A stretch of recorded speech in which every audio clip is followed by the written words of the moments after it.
你刚才讲了，你这个看到我很高兴，我看到你也很高兴。这是我的一个心愿，大小凉山嘛，我一直想来这个地方。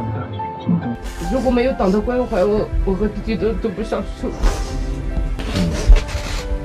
中国啊，是搞社会主义的。社会主义呢，就是要让人民啊过上幸福美好的生活。那么我们这个人民的美好生活啊，一个民族啊，一个家庭，一个人都不能少。现在呢，旅游啊，它是一个很大的产业，乡村旅游如火如荼。民族地区啊，就要保留自己的特色，在旅游中啊显现出它的光彩。